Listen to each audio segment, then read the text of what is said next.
We have risen from the ashes to school the masses. Hello, everyone, and welcome to episode 262 of the Scholars of Wrestling Show. I am... Well, actually, you know what? Champion's actually here. Let's introduce the champion first. The reigning, defending, undisputed Scholars of Wrestling heavyweight champion, Scholar Brian. Hello, Scholar Brian. What's going on? It's nice to see you actually here for a change. Now I don't actually have to miss you because you're right here. Hey, you know what? If the champion of the WWE can show up when he wants and take time off when he wants, I'm going to do the same thing. So you're choosing the Brock Lesnar route. Well, when I was champion, I went the Kofi Kingston route. Yep. Yeah. Shows you... That's why Jeff isn't here. Well, yeah, exactly. That's why Jeff isn't here. But now let's go ahead and introduce me, the reigning, defending, undisputed Scholar Tarek. This is why I did not miss you at all. Oh, Brian, you know you missed me. I was in your dreams, just going, "Hi, Brian. Hi." And okay, Mr. Creepy. You're just all of a sudden you're just enjoying your simple dream. You're frolicking in a beautiful field with the Scholars of Wrestling Championship around your waist. And then I turn around and boom! No. Just let me finish. Let me finish.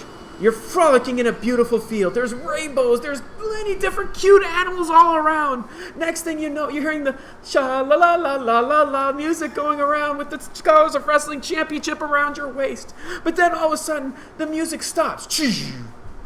The light starts going out. The critters are starting to disappear. Everything decides to go black. Even you go black. Nothing but a black screen. And then my face just appears. Hi. And then you wake up in a cold sweat and just be like, what the hell just happened? I haunt your dreams, Scholar Brian. I like that you like to think so. Oh, I don't think so. But I know so. I can see it in your eyes. But okay, you're not the only one who I don't miss. Oh, really? Is there someone who normally sits in between us? Well, he has to, it's not that he's choosing to sit in between us. We chose him to sit in between us because just of all the shit we can say back and forth to each other. True. Because of our friendly rivalry that we have, and now there's no middleman to keep us separated. There's no buffer, so this... And so this now could either go very well, or this could devolve into just... It's already evolving into chaos. I mean, look at this. Scholars of Wrestling Champion. Every single show that I was on, I made sure I had that title on my shoulders, holding it with pride. Look at you. You're just having it sit on the table in front of you like a lazy bitch. I've got nothing to say. It's true. Well, at least you're strong enough to admit that when it comes to being the Scholars of Wrestling Champion, you're a bitch. I am a lazy bitch. Yeah. But it's okay, because there's still the first part of that sentence. It doesn't matter how you hold it, how you treat it. Okay? I am the reigning, defending, undisputed Scholars of Wrestling heavyweight champion, and you will get your chance to shut me up in a week and a half.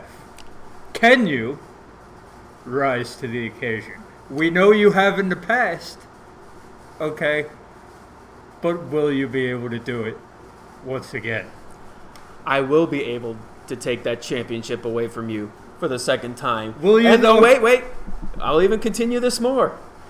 Something that you can't say you haven't done. You may be champion, but you didn't take it off me. I've already defeated you for that championship. Yes. You can't say the same for me. For now. For now. And guess what? It's still now, and it's still the Scholars of Wrestling show. Welcome all to the Scholars of Wrestling show. I think you've heard enough of our banter. That was 5 banter. minutes of just shit talking, and it was awesome. Friendly rivalry. All right, let's go right ahead. I must say, when it comes to WWE television this week, it actually was a pretty good week. When it comes to wrestling, the actual matches, sure. I've got some beef. I'm sure you've got some beef. Indeed, and we'll get into it in a little bit. But when you actually talk about just get down to the nitty-gritty, don't think about logic, don't think about anything like that. If you're just going strictly by the wrestling and the performances in the wrestling matches, I will agree. It's been a pretty good week. That's why I said pretty good. It wasn't a great week, but it was a pretty good week at that. And let's start it with Monday Night Raw. I must say, it was a very interesting opener. At first, they're talking about the prestige of the WWE Championship, and then they throw it a complete loop and decide to talk about the 24/7 title. My immediate response was, are they seriously trying to compare the 24/7 championship with the WWE Championship? That's not a very good... Let me just put it to you this Especially way. with the quirky music and the cartoony antics. Last week, they pulled a holy shit balls rating for the Raw reunion. We knew it was going to happen because bringing back all these names, they announced it. They actually set it up so that, hey, this is going to pop a rating. Okay? And it did. It popped at 3.3. Numbers that haven't been seen in years. Okay? Old viewers coming back. New viewers tuning in because they recognize the names of people they see on TV in other endeavors and all that. And you want to retain viewership, right? This is the first thing you see on the next episode of Raw. Could you imagine being a new viewer? You haven't watched a single episode of Raw, and all of a sudden they start comparing pretty much the biggest joke title that they have with one of their most prestigious titles, if not the prestigious title. How quickly did those new viewers change the channel? Pretty darn fast. Because I'll tell you right now, okay, it's funny and fun in doses. In short doses. Okay? And mostly when R-Truth and Drake Maverick are the ones involved. Mm-hmm. Okay? It's funny. It's fun. It's something to take your mind off of the bullshit that goes on a weekly basis in the storylines and all that. It's just a fun little segment thrown out there. Whatever. Raw reunion, it's going all throughout the show. Females are winning it. Pat Patterson and Gerald Briscoe are winning it. Which was hilarious, by the way. I really got to give it that. Yeah. I'm surprised they didn't bring out the hand. Yeah, and the hand won it. All right. However, okay, actually getting into this week. Yeah. Because with this week this is where we're going. Now we have... I don't know. I don't recall them saying that this was actually for the title. Was this for the title? I'm not 100% sure, but it was a mixed tag team match between R-Truth and Carmella versus Drake Maverick and his wife, Renee. It wasn't for the title. It was not. I don't believe so. But the rules was pretty much out of commission during this match because you had all the lower card talent, or pretty much, as people are calling it, the 24/7 division. Yeah, we knew what it was going to devolve into. We knew what it was going to devolve into. I really didn't have any. This was definitely more of a gimmick than an actual match. I actually don't even remember anything that really significant happening in it. But R-Truth won. He was happy, and then all the Lumberjacks decide to crawl up the apron and realize, oh yeah, that's right. The rules of the match is over. The rules of the 24/7 title are back on. And you just see one big giant dog pile of wrestlers trying to pin R-Truth. The ref does count to 3, and who ends up winning the 24/7 title? Our good old bitch, Mike Kanellis. And he gets out of there. At that point, we should have known where this was going. Oh, absolutely. So, of course, he grabs the belt. He bails. All the 24/7 division decides to run after him, which this is just a personal peeve of mine. It actually breaks my heart to see Bobby Roode in that pile up. But that's just me. Quite honestly, okay, it breaks my heart to see anybody in there. Not Zack Ryder and Kurt Hawkins. That's just me. Honestly, it's just one of those things. You had, however much you hate Zack Ryder and Kurt Hawkins, you have. These guys were tag team champions. Yeah, right. 3 months ago. And now they're running around like loons trying to get this 24/7 title. Okay? It hurts the prestige of that belt. It does. If it had any prestige at all. If it had any prestige at all, having 2 of your closest ex-tag team championship members, okay, running around after that title, it makes the tag team titles look bad. But getting on to, of course, yeah, what comes? We got Mike Kanellis running away from the 24/7 division. He hides in an official's locker room. Not exactly the smartest idea, but yeah, that's just storytelling. That's just what they were doing. And of course, Maria shows up at the door. The 24/7 division walks away. They're like, yeah, I'm not touching this. I'm not getting involved with this. And Maria knocks on the door. How do I know it's really you, Maria, and not Carmella? You open the door right now, or I will kick you in the vagina. Mike Kanellis opens the door. I've made it perfectly clear. I hate this storyline with Mike and Maria Kanellis. Here's what it is. But I will give it this. Okay, what happens next? Mike's happy that he's won a championship, and he's going to say, now you can actually come and respect me. And what does Maria do? Lay down on tells your him back. Tells him to lay on his back, as you always do. And he's like, what are you talking about?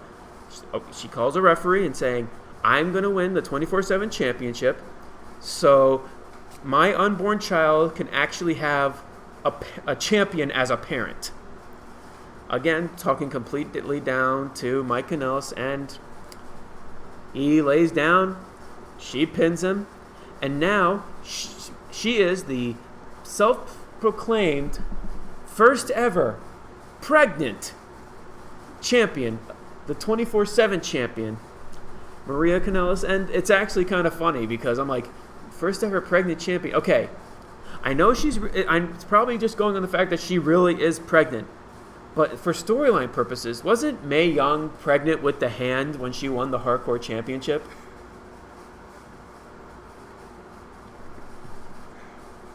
Yeah, I think she was. So, continuity's a bitch in WWE. Here's what I want to know. But like I said, I hate the Maria and Mike Kanellis storyline. I despise it. But I do like this idea that they did with the 24/7 title. Because, yeah, like, okay, yeah, she's pregnant. Who's going to be ballsy enough to actually try and pin her? I'm like, yeah, that's actually a good, interesting story because the only thing it gives a break to the Drake Maverick versus R-Truth storyline. But does it? Because right now it does. But think about it. Okay, R-Truth is playing this stupid character who actually doesn't understand anything that's going on around him. So, what if R-Truth forgets that she's pregnant, or I don't know if they'll go that far, but they did reference... Or like she's lying she's down. having her OBGYN appointment next week. That's R-Truth dresses up as a doctor. That's probably what's going to happen. And I wouldn't be surprised at all. And I think that's where they're going with it. But for right now, for this past week, I'm like, you know what? Kind of gives a little intrigue. It gives a break, a quick break of the R-Truth versus Drake Maverick, which really was actually keeping keeping any form of prestige for the 24/7 title, because those two are comedic geniuses. Yeah. But here's my thing with the Mike and Maria storyline. I have lost basically all respect for both of them. Really. Because they said, I get, okay, you're having kids, so you want to lock down the contracts, you want to make the money, and all that. Did you not think that this was going to happen with all the shit that you were talking on Twitter? You're going to sign the contracts, and all of a sudden you're going to get good storylines and all that? No, they're going to you signed that 5-year deal, okay, and Mike Kanellis is going to be their bitch for the next 5 years, but he's got to be making that guaranteed money. So the family is gonna be well off. So it's like, okay, I understand it. I understand it from personal wise. Okay, but as a businessman and a wrestler, I'm just gonna look at you and just be like, shame. Have some principles, man. You made enough money in ROH. You know that. You made enough money to raise a family. And the fact that what they've been saying, that this storyline in particular is actually a Paul Heyman storyline, like this is actually one of his projects, it gives me the big question on where they're going to go with this, if they're going to go anywhere with this. And right now, I just don't care. I don't care where they go with this. I'm not interested at all in this storyline. There's no intrigue. At all. Mike is a bitch. That's the storyline. That's it. And they're just, in a way, you feel sad for the guy, but you also be like, well, you're like, yeah, she's talking you down. It's giving us sympathy for you. But But I don't have any sympathy for you, because I know. At least that's what the idea is. That's what the idea is. The idea is to give sympathy for him, but what's gonna happen? They're gonna break up on screen. Like when is he gonna finally, like, what's he gonna do to actually man up to Maria? Is he gonna do anything to man up to Maria? Is this just, I don't. All right. We're thinking too hard about a storyline that doesn't matter. Yeah, it doesn't matter at all. All right. But what does matter is what they did for the number one contender for the United States Championship in a 5-man gauntlet match with Rey Mysterio, Cesaro, Sami Zayn, Andrade, and Ricochet. In other words, which started with Rey Mysterio versus Cesaro, and honestly, I think this one was kind of my favorite match. It's kind of a tie between this match and what ended up being the final match, which was Andrade versus Ricochet. There's no tie here for me. The Cesaro versus Rey Mysterio was the obvious best part of the match for me. But let me put this match into perspective. Okay. The gauntlet match. The obvious number one contender and 4 losers.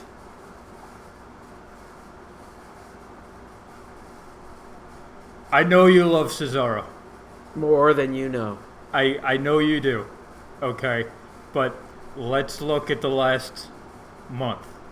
Okay. He's lost twice to Aleister Black, and he got thrown out first in that god-awful Battle Royal.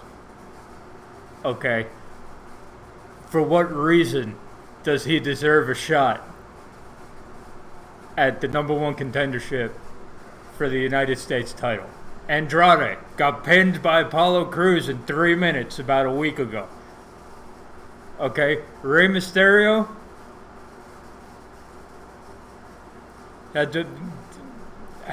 hasn't been seen. I will say this. Rey Mysterio, this actually was a good Rey Mysterio match. Yes. This, like, from what I've been reading, this match was put to help kind of bring back some credibility to Rey Mysterio.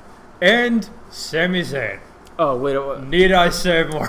That's just sad. That is just that brings a tear to my eye. If you thought anybody other than Ricochet was going to win this match, okay, this is the problem with Vince McMahon putting in the we don't do rematch clauses anymore. That's not a thing. Okay, a gauntlet match made no sense. Honestly, it's Ricochet lost the title. He gets a rematch. That's it, and that's the build for SummerSlam. Instead, you have this, which indeed it goes to a commercial, and that's why Sami Zayn's out there to take a pen in 10 seconds so they can send it to commercial. I will say this: from this past week, they're slowly going back to the old way of they don't mind having commercials during matches, and that's what fine. And the whole story going on that they're actually their plans to actually drop the wild card rule, which hallelujah for me. I won't believe it until I actually see it, but it's right now. Yeah, just I'll rumors. I'll read it online. But half the shit I've. But to be fair, it's now reached that point. Like maybe 3 guys, or at least. You mean like the wild card rule was supposed to be when it was first implemented, and then half the fucking rosters. And so they have like 8 guys. Now it's actually it's slowly deteriorating. But now it's mainly just like, let's see, it's for Raw it was just Reigns, Andrade. I think that was it. But it just goes back to the thing. It's like, why would I be in? There's no intrigue in the match. Like, you know the outcome. Okay, it's just watching good wrestling, which is fine. Mm-hmm. Which That's is pretty fine. much the only enjoyable. reason. It's enjoyable to watch. But in the back of your head, you're thinking, why are these 4 here? Why is it TV time? You could have put Aleister Black in here and had him get DQ'd or something like that, so he didn't have to eat a pin. Okay, you could have had Apollo Crews beat Andrade, and what's he doing? That's it. So logic is good and just, but this is the WWE. But it takes away from my enjoyment of the match. Honestly, Cesaro should be in such a better position. He should be, but the WWE doesn't think that. He is putting on great shit. It's true.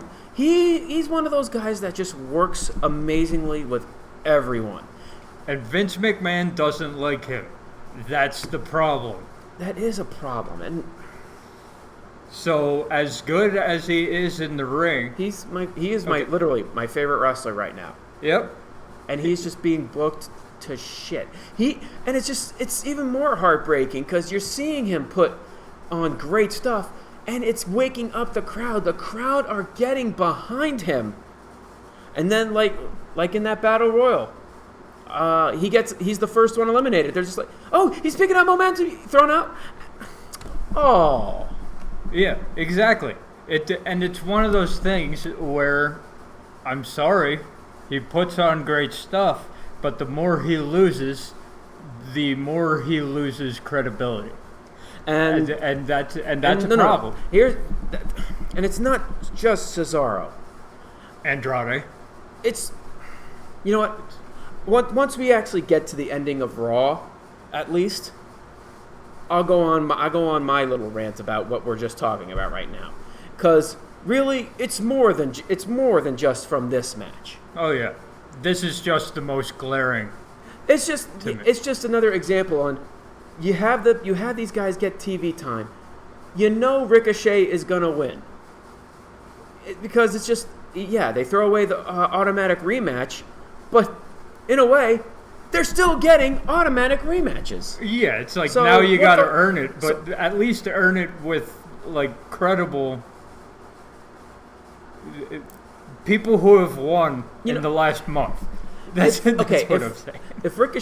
If Ricochet actually was one of the first people in this match, if maybe There'd be some intrigue. There'd be some intrigue because he's actually fighting his way to be number one contender. But he was last.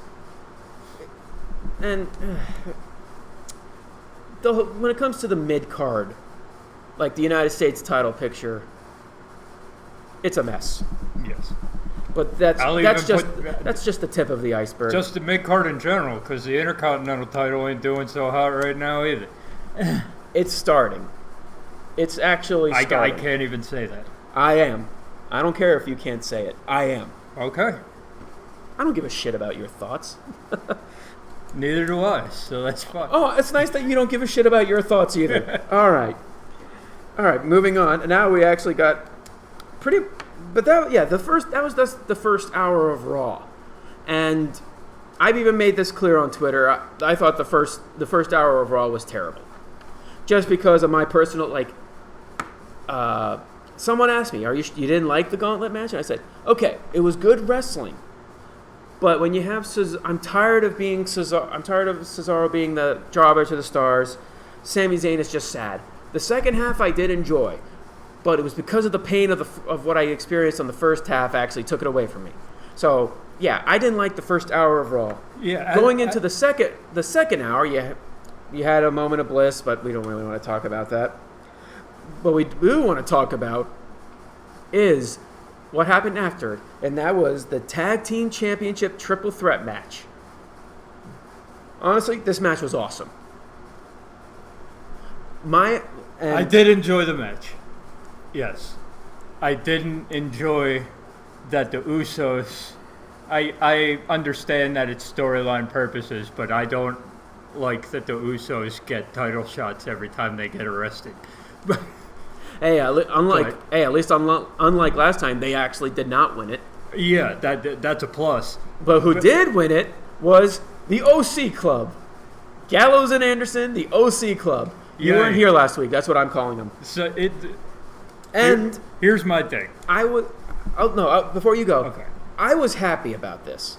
Oh, I was happy that they won, and it's not even just that they won. They didn't do any. The only real thing is that they snuck the tag, but that's what happens in tag matches. They blind tag, but they took advantage and they won clean. Yeah, there was no blatant cheating. There was no blatant cheating. Yes, exactly. I was happy. I was super ecstatic. My problem with this, it was great wrestling. I love the result. My problem is, I felt like they should have saved this for SummerSlam. Easily. If the OC Club was able to win the Tag Team Championship at SummerSlam, I would have been just more than happy. I would have been ecstatic. Yeah, have this. This is the problem. They blow their load and the payoff isn't as good as it could be. Okay. Well, from what they're looking like, what happened after the show looks like they have their own idea of what they're having for SummerSlam. So I love the result. A little suspicious that it comes about a week after confirming that they signed 5-year deals, but I love it. But I love the fact that it feels like a thank you. It feels like a thank you to that they signed, and they're gonna get a couple months. I hope that this isn't, but I know how this man works. I feel like it's a thank you that they re-signed. They're gonna get a couple months of reign, and then they're gonna be good, and then they're gonna be back to just being AJ Styles lackeys. I hope it's not. I hope that they come out. Honestly. And I hope that they come out and they're dominant and they hold it till Royal Rumble or something like that. Give them a nice long 6-month reign. Okay? Have them be the Raw team for Survivor Series that they do each year. Okay, I just don't trust it. And I've been conditioned not to trust it because of Vince McMahon and the way that he rolls. However, this match, once again, very enjoyable to watch. But I also agree with you. This would have been better served, and the payoff would have been better if they had built this up a little more, because the OC's involvement came out of nowhere. The one really thing did. about this tag team title triple threat, it did come from out of nowhere, and the result came from out of nowhere. So it was like, oh, this is great. This is awesome. But, man. Like I said, and it's even like I actually tweeted about this. Like, I'm excited. I'm happy that they won, and congratulations to them. I just wish it would have been at SummerSlam. JML decided to respond to my tweet just saying, I'm happy. It's like, you know what? I'm not taking that away. I'm happy too.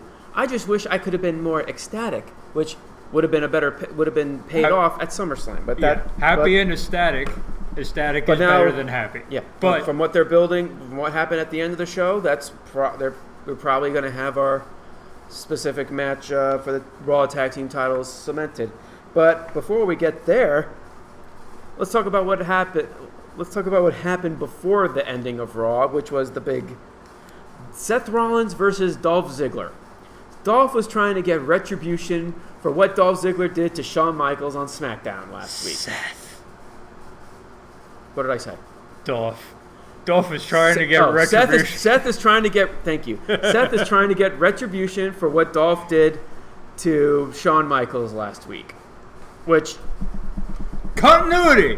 Which good stuff. Which I even said last week. I love that happened. I completely lost my shit when that happened. And Raw Reunion, Seth was a part of the DX and Click thing, so hey, continuity. Yeah, good shit. Yeah, exactly. That's it. And during that match, I'm not gonna lie, it kind of really wasn't a match. I personally didn't like it because it was just Seth just beating down Dolph, and just as it was an angle leading into another angle. Yeah, that's exactly what it was. And that angle, just as Seth Rollins was about to finish the job and hit a curb stomp, there was a murder. There was a murder. Out comes the Universal Champion Brock Lesnar, and first Seth was just like, "Oh, good, you're here. All right, I'm ready. I'm ready to take you on, bitch. Let's go." But were you though? Well, he would have been if Dolph didn't distract him, grabbing his leg, giving Brock catching Seth off guard, looking down, giving Brock Lesnar that opportunity to German suplex, F5 into the turnbuckle, F5 onto a position steel chair, three times. To the point where Seth Rollins is coughing up blood. All right. That ain't PG. That's not very PG, yeah. That's Paul Heyman written all over it. Go to commercial. That's when you know it's SummerSlam season. Oh, exactly. That's it. Comes back from commercial. Seth is being taken away on a stretcher. He's being taken backstage. Oh, there's Becky Lynch. Oh, there's Roman Reigns. Nice of you to show up, Roman, while your best friend is getting completely destroyed by Brock Lesnar. They don't get in the ambulance. Oh, no. They don't. Well, they have a reason for that. They have a reason for not getting in the ambulance. Because as Seth is being taken away, out comes Samoa Joe and the OC. The OC club, mainly Gallows and Anderson, taking down Roman Reigns and the Usos, who were also there. Taking them down, beating the living shit out of them backstage. The camera runs back to Seth to get being put in the ambulance. Oh, wait a second. The ambulance can't leave because Brock Lesnar's saying don't go anywhere. He goes to the back to pull Seth Rollins out of the ambulance and F5s him on the stretcher, which, my God, that looked like that hurt. It was legit. Okay. He bounced off that thing.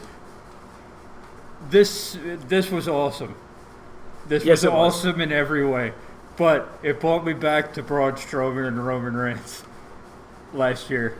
That whole I'm not finished with you, and then he takes the stretcher and throws it. I will say the only difference is we can't see what Braun Strowman does to Roman Reigns because throwing him while he's tied up on the stretcher and throwing him off a ledge. Yeah, I don't think they could actually do that. At least we actually see Brock Lesnar, F5, Seth Rollins on a stretcher, and we see Seth bounce off that bitch. And you know what? I've gone so far down on Seth Rollins the last few months that this was like Nirvana. It's actually funny that you say that, because I've been reading reports that WWE is actually desperately trying to make Seth Rollins cool. It's not by working. having him do that promo with the Street Profits earlier on in the show. They're trying. They even say it's the thing. That WWE is desperately trying to make Seth Rollins cool. It's not working at all. Well, when you actually have Brock Lesnar F5 him on a steel chair and you hear the audience chanting one more time, I don't think it's working that very well. Here's the problem, okay? Most other people, I'd be clamoring for them to win the title at SummerSlam because I don't like Brock being champion. I don't like a part-time champion. I never have.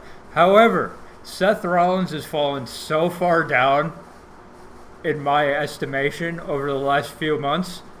I would rather see Brock Lesnar win at SummerSlam than see Seth Rollins be full-time champion again. Hey, I wouldn't mind seeing him full-time champ if they actually give him good effing storylines instead of just throwing Baron Corbin to him again. At least we haven't seen Baron Corbin in a long time. He's probably wrestling on Main Event, where he belongs. It's just one of those where you need to build up Seth Rollins again. You need to build him up. And 2 weeks' time, because that promo he cut last week wasn't that great either, at all. That's it. Although you did praise it on Twitter. I praised the second half. The first half was so bad that I didn't like. Honestly, I didn't like any of it. I liked the part after Paul Heyman came out, and then it kind of went down a little bit once Heyman ran to the back again. It was very repetitive from what they had at WrestleMania for me. And here's the deal, okay? You can't do that again. Well, that's what they're doing. Okay, you can't do the exact same thing at SummerSlam. So, I also don't think you can hot potato that title. And so you need to build up Seth Rollins again to even have him be even anywhere close to deserving to be Universal title champion again, for me. And I'll put it simply, I would rather Brock Lesnar be champion than Seth Rollins at this point in time. Okay. And moving on from that, continuing on of the Samoa Joe Club beatdown, Samoa Joe comes out for what was supposed to be called the Samoan Summit. Don't know what that is. Well, he's like, I don't give a shit about the Samoan Summit. I just want to fight. So Raw ends with a big-ass brawl between Roman Reigns, the Usos, Cedric Alexander versus Samoa Joe, Drew McIntyre, and the OC Club, which is Gallows and Anderson. So yay, we get the OC versus the Usos. That's probably at what's going to be SummerSlam. That's probably what's going to be for the tag titles at SummerSlam. You get arrested, you get 2 title shots. You get 2 title shots, and the Revival get nothing. I can see why they want to go. All right, and let's talk about this brawl. It actually wasn't a bad brawl. It was a pretty good. It was a pretty good brawl. Okay. Cedric Alexander jumping off the stage, taking them all out, was actually really cool. And in my personal opinion, I feel like that's how Raw should have ended, with nobody winning. Yeah. The fact Mexican standoff. Not even just the Mexican. They were all done. They were all out. Cedric Alexander took them all out, including himself, and that's how you close Raw. If you want to have that happy ending, just go ahead and do it for the audience there. But for when it comes to the actual story, I feel like, you could have just had them all taken out and just given us that cliffhanger that makes us want more from next week. But you didn't. They actually continue on with the brawl, and the good guys stand tall with them taking out Drew McIntyre and the OC Club, and Roman ends up spearing Samoa Joe. That's it. The good guys win. So now it actually kills the intrigue for me to go into next week. For me personally, a lot of people had so much praise for this show. Like, I actually remember the show ending and I was very, very disappointed. I gave the show itself a very low goat face. Because that Brock Lesnar Seth Rollins thing was just so goddamn awesome. Yes. But it just stems from the problem that I've been having with WWE for a long, long time. Is that it's hard for WWE to book credible heels. Legit, because they look stupid every legit week. Thread heels, because the faces are always standing tall. Like when the bad guys win, at least with this one, the OC club actually won fair. Dolph, Cesaro and Sami Zayn and Andrade, all. I won't use the G word that Brian Alvarez uses because I hate that word. I will never use it. They were Cesaro and Sami Zayn, and especially, and Andrade were pretty much bitches for the gauntlet match. Drake and Renee lost. Heel lost again. Heel loses. The OC actually is the only real heel faction that actually really won on Raw. Dolph Ziggler was getting completely annihilated by Seth Rollins before Brock showed up. And you had the Samoan Summit where the faces ended up beating the heels. Which, even so, the OC club did win. But that victory gets tarnished because they actually showed up with the Samoan Summit and actually end up getting beaten down by the Usos. Now they're made to look like bitches too. The only heel that came out looking good on Raw was Brock Lesnar because he doesn't look bad. Yeah, you can't make Brock Lesnar look bad because it's the whole part-timer thing. It's just the big problem. You don't have credible heels. The only real credible heel that I actually see right now that they're building up pretty well is AJ Styles. And even then, going into later. Yeah, we'll go into that later. But it's been my biggest issue with Raw, and in WWE in general. You don't have any credible heels to where it takes the intrigue, it takes the excitement away, because most of the time the faces are already winning in the build-up. So what the hell is the payoff? The only credible heel you have at this point, we can't call a credible heel because he hasn't had a match yet. Wyatt. Bray Wyatt. The Fiend, if you will. He hasn't had a match yet, so we don't know if he's credible or not. Other than that, your heels look stupid on a regular basis, except maybe Randy Orton on SmackDown. Other than that... Well, last week, he ended up... he RKO'd Samoa Joe, making Samoa Joe's credibility even worse, and then he gets a Trouble in Paradise by Kofi Kingston. He's made to look like a...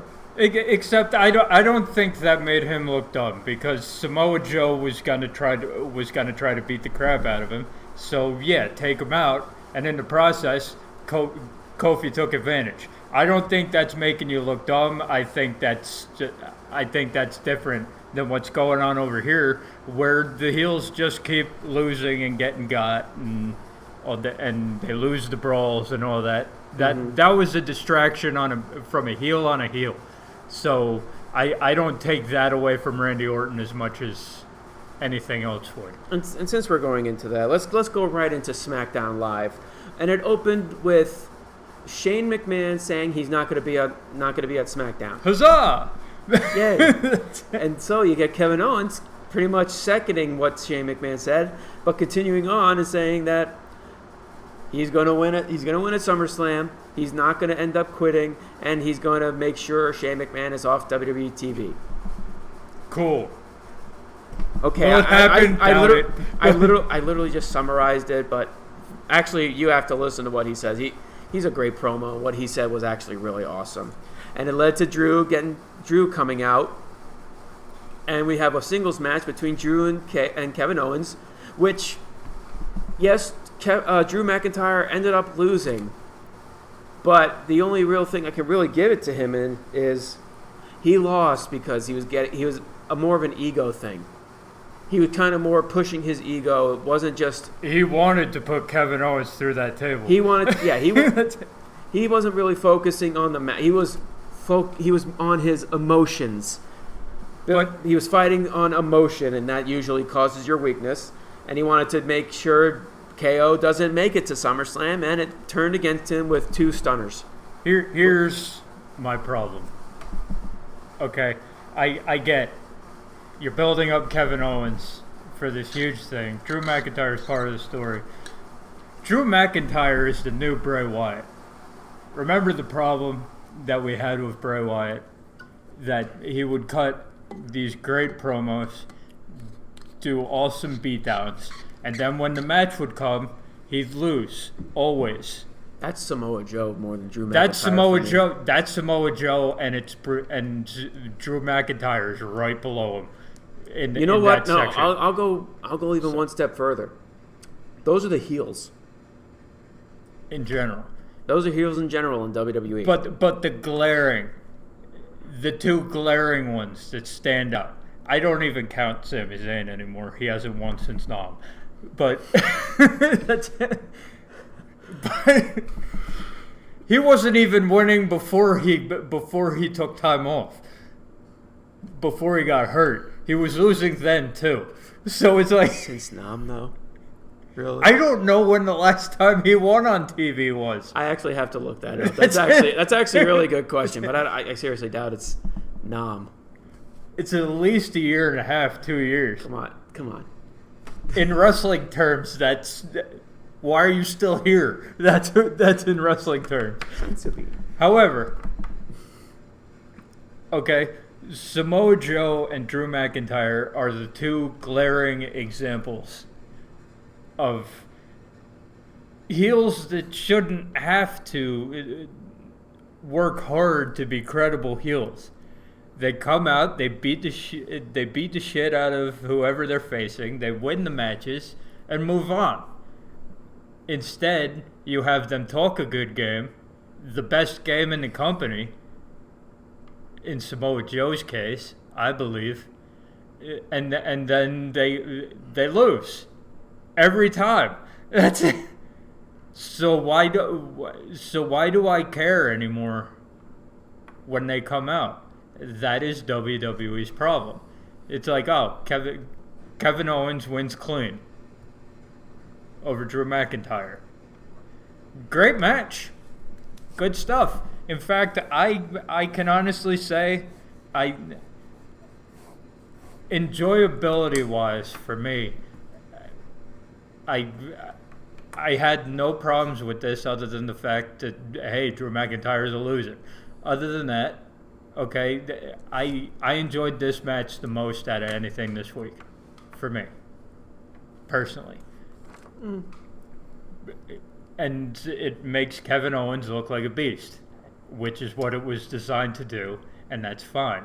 But I'm getting tired of it coming at the expense of people like Drew McIntyre and Samoa Joe. Bray Wyatt got away from that. Let's keep him away from that. But I would hope that in the very near future, you're going to get opportunities for Samoa Joe and Drew McIntyre to actually do something other than lose as a secondary part of a storyline.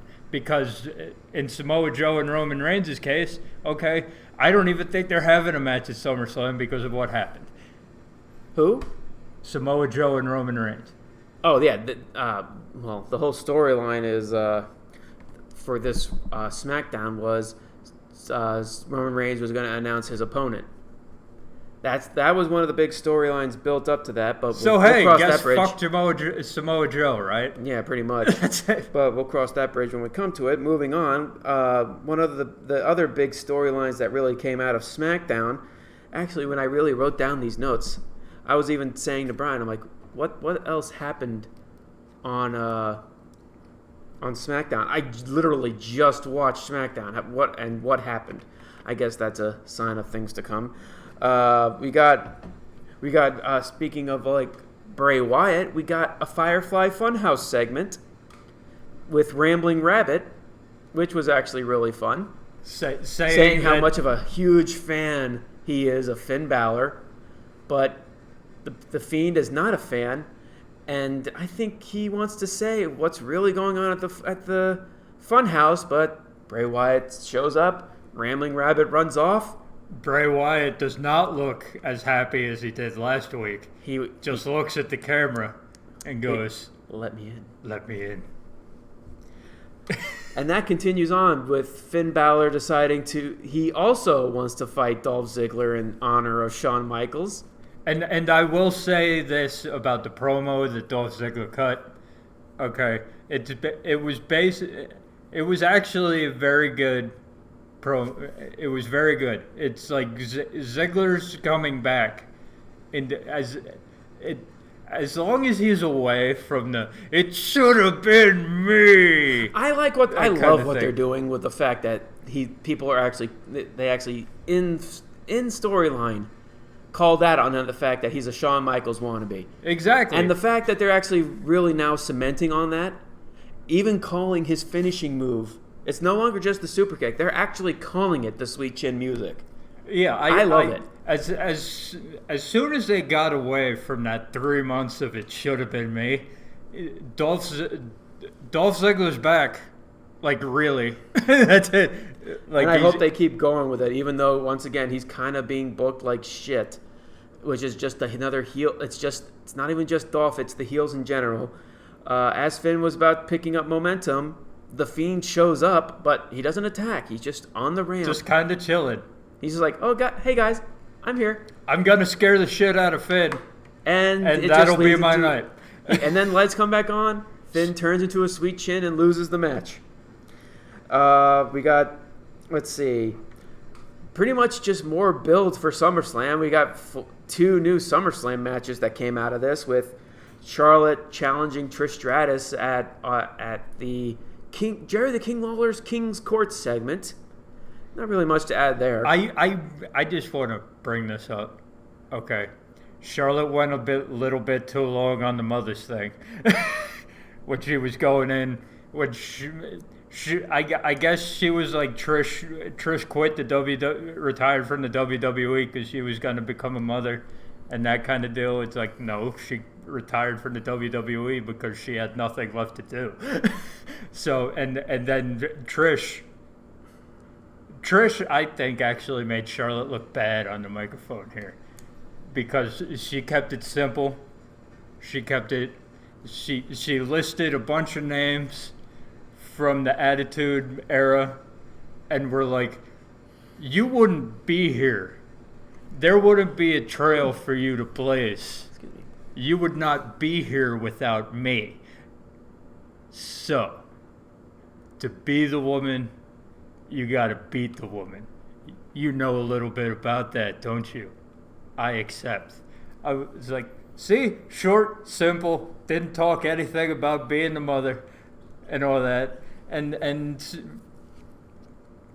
got me intrigued, got me excited for what I'm gonna see at SummerSlam. I want to see if Trish can still go.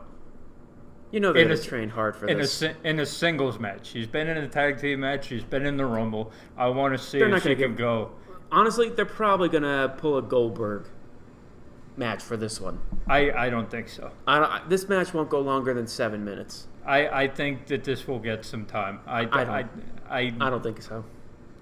This match won't be. I don't think they bring Trish Stratus back. She's shown that she can go in tag team matches. She's shown that she can go in the Royal Rumble. Okay, this isn't Goldberg, who we know can only go for 2 to 5 minutes at a time. I'm gonna say they're not gonna get long. They're not gonna be given long. They'll get 10 minutes. Okay, you know what? On compromise, 8 minutes. I'll give you a whole minute more. And another match that they added on to SummerSlam is a match that's just there's nothing to this. We know the result's going to be. Sami Zayn challenging Aleister Black. Do we really have to say anything about this? I don't know why they're still going with the knock. If you want to fight me, knock on the door. I will give him this. I'm not a big fan of the fact that they're going back on this one. At least now they're actually saying, okay, Cesaro was a man enough to challenge me. He put over Cesaro. Yeah, he did. But I love that. And then I'm like, you know what? Respect Aleister Black for putting over my man. And then it cuts to Sami Zayn, and he says the name Aleister Black, and you're like, well, that's a throwaway. It's SummerSlam. Because he's just basically going to do what they did on Raw. He's just going to be like, he's going to try and he's going to attack him before the match goes. The bell's going to ring, and he's just going to run right into that foot. Yeah, this is the match that's going to be the Goldberg match. This one's going to be shorter than a Goldberg match. Yeah. I just want to bring up something real quick. Why are you having the number one contender to your women's title lose in a tag team match clean? He might as well just segue into it. We're going to talk. I really don't want to talk about because you're absolutely right. The women's tag team match with Bayley and Ember Moon versus Alexa Bliss and Nikki Cross. And it's not even just the fact that Ember Moon lost. She lost clean. There wasn't clean as a whistle. There was no bullshit. There was no bullshit. And then you had Bayley give her a Bayley to belly suplex as retribution for what happened last week. Yeah, it's like that bit. I don't mind it so much because it builds from the storyline, and that's fine. But you could have had that segment. Why the hell have Alexa Bliss win? I love Alexa Bliss. Clean. She's Hello Nurse to me. She's that beautiful. I love Alexa Bliss. It just doesn't make sense. Are they planning on putting her into the title match? Which, in all honesty, like I said, I love Alexa Bliss. I love her a lot. But you've had your time. Sit back a minute. But she doesn't need to be in this match. No, this is unless she's probably just going to be the fall. She's going to be the fall. The fall girl. We know that this is a setup match. This is a one-off. At SummerSlam, I don't expect Ember Moon to win. But because I think they're setting up for Bayley and Charlotte at some point soon. Mm-hmm. So this is something to get Ember Moon on a pay-per-view and get eyes and see how she fares in a championship match, which is fine. But you can't. This is another problem I have with the WWE. You have a problem with credible heels. I have a problem with credible champions and credible number one contenders. Okay? Because your champions lose in non-title matches every month on TV. And your number one contenders, okay, have shit like this pulled on them all the time. So why do I care about these title matches? I will say, to move on from the women's tag match, because that's just a tragedy. A good example of that is when they had Shinsuke Nakamura versus Ali.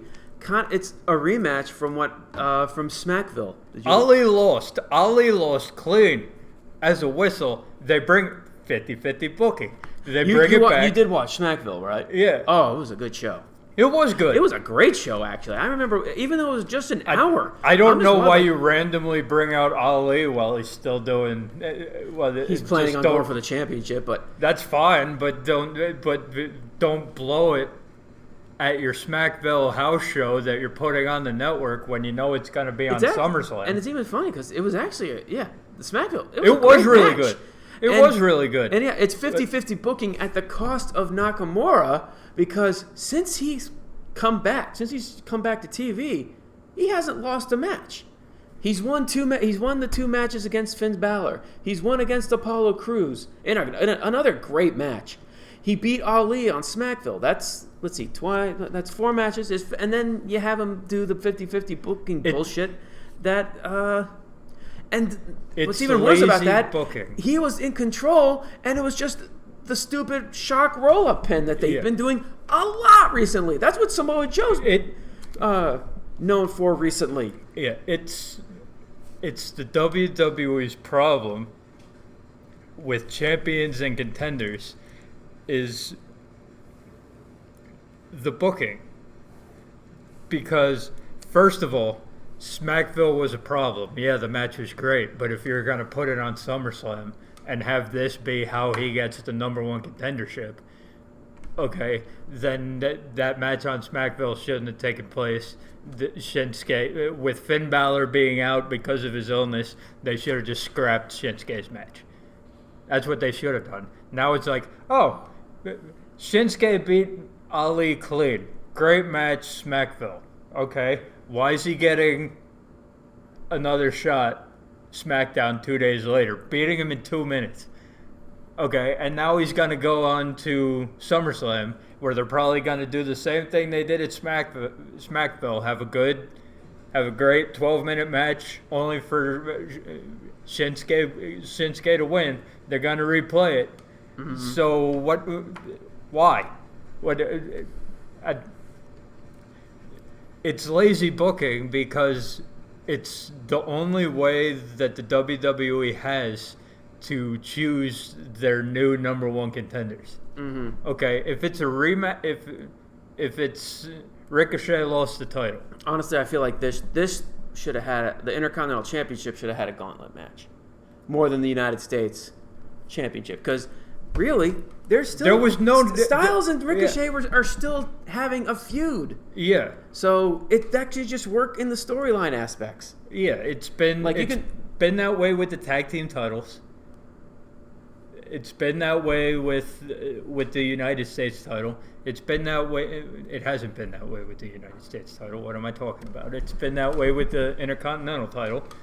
It's a bunch of their ways to get into title matches. Okay, there are other ways to do it other than a win in a non-title match. Mm-hmm. It makes your champions look bad, and it makes your number one contenders look boring. Yeah. And speaking of number one contender, we'll move on to Randy Orton's video package. This was awesome. It was honestly the best thing on the show. And I love the promo. He brings back the stupid. I love us smarks know the story of the stupid. We know that's going on.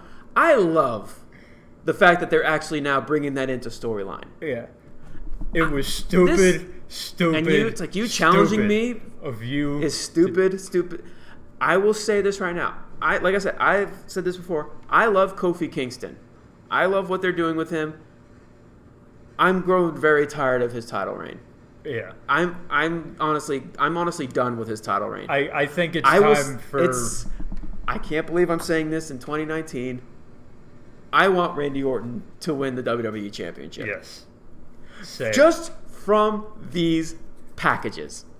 Or not the packages. This one single package, because he really didn't. My big problem that he had last week is that he was kind of doing the same thing that's been Kofi Kingston's storyline with everyone else. That he was like he really doesn't like he's champion, but he's not worthy of being champion. That's just, and then he just ends up keep winning it. What I liked what they did this week is that they really did emphasize that because of what he did to Ali, the only reason that Kofi Kingston is champion is because Randy Orton took out Ali. So his whole title reign is a fluke. I like that aspect. It's like because technically his title reign was never meant to happen. Yep. And it only happened because of him. I love this. This is honestly, I love this storyline for the world title more than the Raw world title with Seth Rollins and Brock Lesnar. Easily the best title feud going right now. They have history, and they are actually WWE is actually going back 10 years ago When's the last time WWE actually did something like that? I think the only time they've really done anything like that is Kane and Undertaker. Yeah. When they go back to so much history.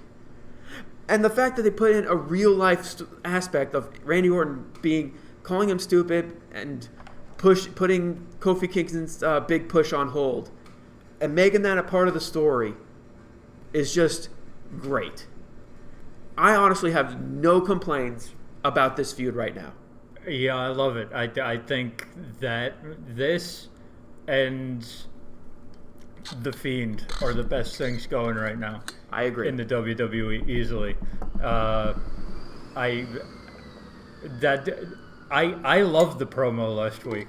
Honestly, I think that Randy, out of everyone who's done that storyline since Kofi Kingston became the champion, Randy Orton did it the best. Oh, it's also that he has the most credibility because out of all the guys that Kofi Kingston fought, you actually can believe that Randy Orton could beat him. I didn't have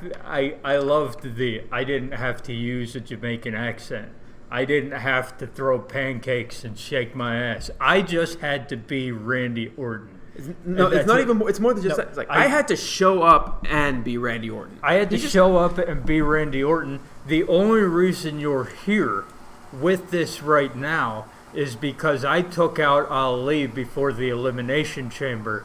So it's like, you don't deserve this. Your title win was a fluke, and I'm going to prove it to you. You challenging me at SummerSlam was stupid. Bam! Storytelling! Storytelling 101. The one time WWE got it right for this SummerSlam story. For this SummerSlam build. And Kofi responds to it.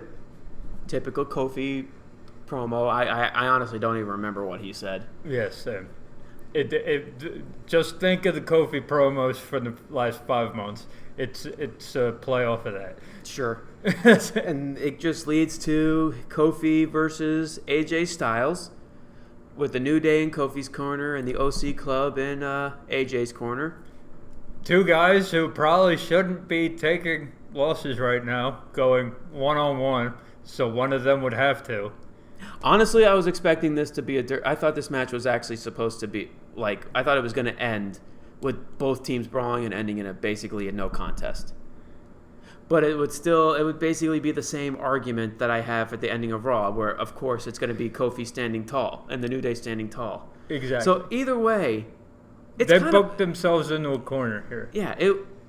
With a one-on-one match, the amount of times that this match changed because of Vince McMahon rewriting the show, which thank God, because he got us out of a Mandy Rose and Sonya Deville versus the Iconics match that they announced last week in that botched promo from hell that probably lost them this match.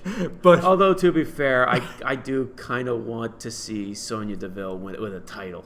Yeah. Even if it's with Mandy Rose. And you know what? I'm done with the Iconics.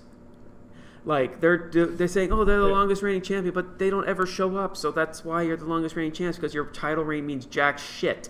And I still hate the fact that they won the titles in the first place is because they were going to fight the Bellas! Yes. But getting back on point, since I just made him rage quit. No, that's it. I need a minute. Go ahead. Do what you need to do. They booked themselves into a corner because these two guys should not be credible champions. Okay? Kofi is the one credible champion that we have right now because you have AJ out here losing matches. To be fair, he lost a match. A match. He shouldn't be losing a match. I will agree. That's the problem. He shouldn't be losing, period. What should have happened when they changed this match, you have the OC out there already. You have the other two of the New Day out there already. Teddy Long, play it for me. We having a 6-man tag, player. That's it. And also, to be fair, it's still, at least, it's still the argument that even if it was a 6-man tag, the OC needed the win. Exactly. The New Day would lose Big E and Xavier Woods would lose nothing.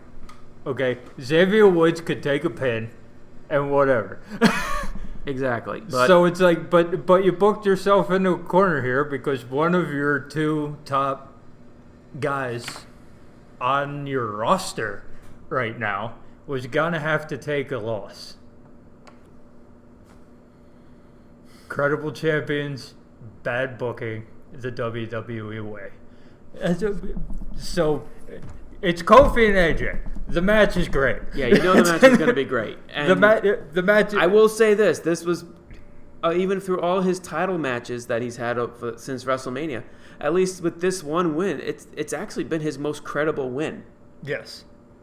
Because AJ has been his most credible, other than Daniel Bryan, but that's just because he won against Daniel Bryan. So when it comes to his title reign, just the title reign, yeah, AJ, this is him beating AJ was his most credible win to date. But they don't really care about that because the second after the match ended, with only 2 minutes left of the show, we get the new angle of basically another murder attempt on a Shield member, where Roman Reigns, we said it earlier. This week was bad for Shield members. Yeah, exactly. Roman Reigns was going to, what was it, Kayla? Yes. Kayla Braxton. That's right. We're going to have a promo. We're going to have a promo where Roman Reigns, minute and a half left. Where Roman's going to announce who his SummerSlam opponent is. We're just thinking, Joe. Samoa Joe. And then death but then reigns all of a sudden, you just have this giant grate and boxes tip over and collapse on Roman Reigns. I wouldn't have minded if they actually, like, there was one certain camera shot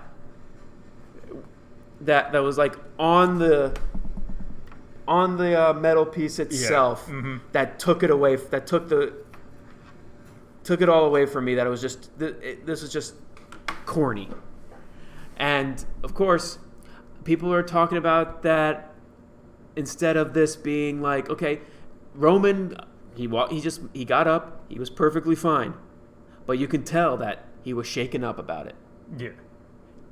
Now it's like it didn't hurt him physically, but it did hurt him mentally, and that's actually the intrigue of this story. That's the intrigue of the story. The shot and all the build up, cheesy as fuck.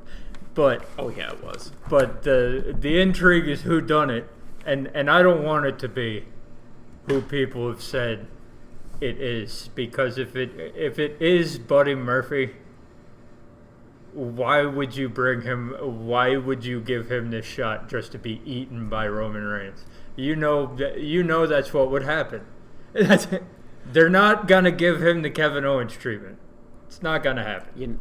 You never know, but honestly, they're probably just not gonna give it to Buddy Murphy anyway. But well, that was SmackDown, and now we've reached that point of the show where it's Raw versus SmackDown Live. So, Brian, which show was better this week, Raw or SmackDown Live? This is tough. Because the wrestling was great on both. The booking and logic fails were bad on both. It's a push for me. Neither was better. They're on the same level for me this week. That's fair. I actually was thinking the same thing, except the one difference is, which was kind of like the big storyline for the WWE this week, was the attempt of murders on Shield members. The one difference is, with SmackDown, we had an attempt, and Roman just walked away like nothing happened, other than it's just messing with his mind. On Raw, Seth got completely destroyed. He's coughing up blood. He's getting complete. It was a murder attempt that pretty much left him at the hospital. which was the best thing that happened on Raw. So it's just like that small sliver. Because I will agree with you, the wrestling was great, but I had so many problems with it. And it's like I said I've been saying on Twitter, I honestly didn't like the Raw. I didn't like the Raw, but I wasn't such a huge fan of the SmackDown either. But even though SmackDown did have good things in it, like that Randy Orton promo, it was beautiful. Other than that, it's just good wrestling. So I will say for the big story line that came in was just pretty much we'll just name it this episode really. It's just attempting on the Shield. Or maybe we'll just attempted murder. No. It's more like spear through the Shield. There you go. There we go. Yeah, spear through the Shield. That's going to be the name of this episode, because the Shield definitely got broken this week. Yes, they did. Both physically for Seth Rollins and mentally for Roman Reigns. Ooh. But yeah, if I had to choose one, because I will agree with you, they're both on the same level, which was not great, but good. It was just okay. But I think that Brock Lesnar could just completely destroying Seth Rollins was just that tip that leans me towards Raw this week. But it was just a tiny tip. Fair enough. Tiny tip. Sorry. It's just I thought it was because of your disdain for Seth Rollins right now. I thought you were going to go for it just because you were in like on cloud nine. No, what seeing Seth Rollins got completely destroyed. What brought it down further was that whole 24/7 mess at the beginning. I was like, no, I'm pushing. Like I said, normally I would have been on your level.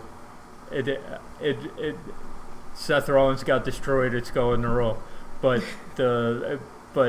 I'm telling you, they bought that relationship on screen and stock fucking plummeted on Seth Rollins. But it's that whole 24/7 mess at the beginning is the one time that I was like, with the 24/7 title, I don't like this. I'll put it this way. I'm just gonna end it. I'm gonna end the episode with this. Of course, I don't watch Raw live because I'm trying to get my kids to sleep.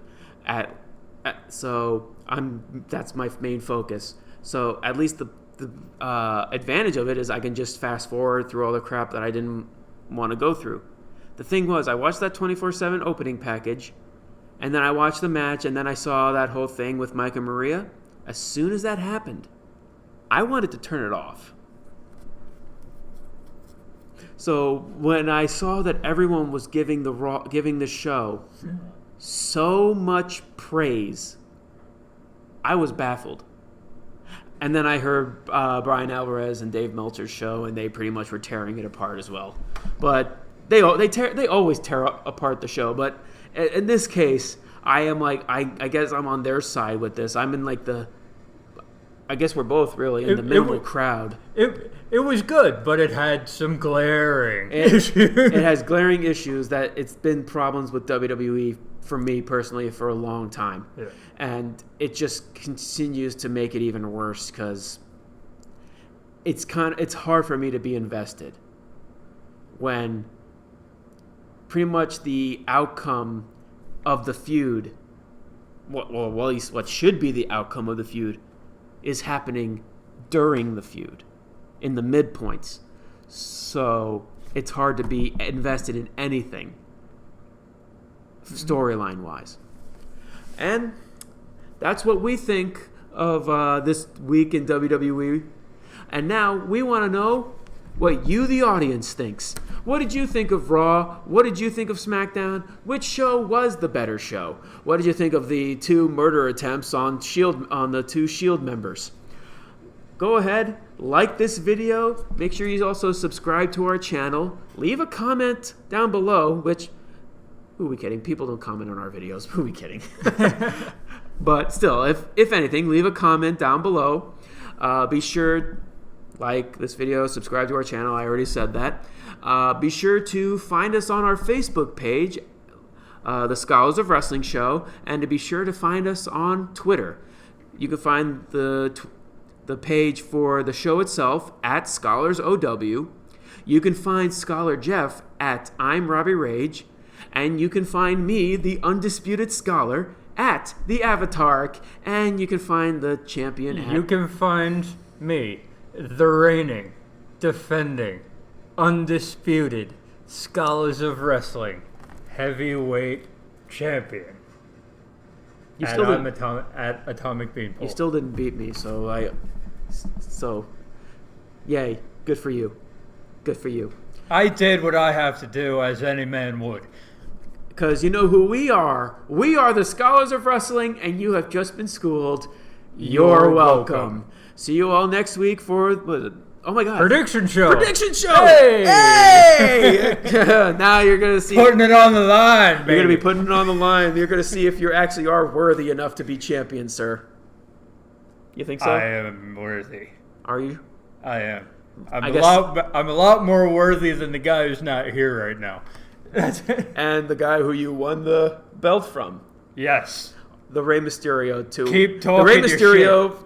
To my Ric Flair, to his Stone Cold Steve Austin, to Scholar Jeff's Mick Foley. Keep talking your shit. I'll keep stealing your titles. All right, y'all. See you all next week.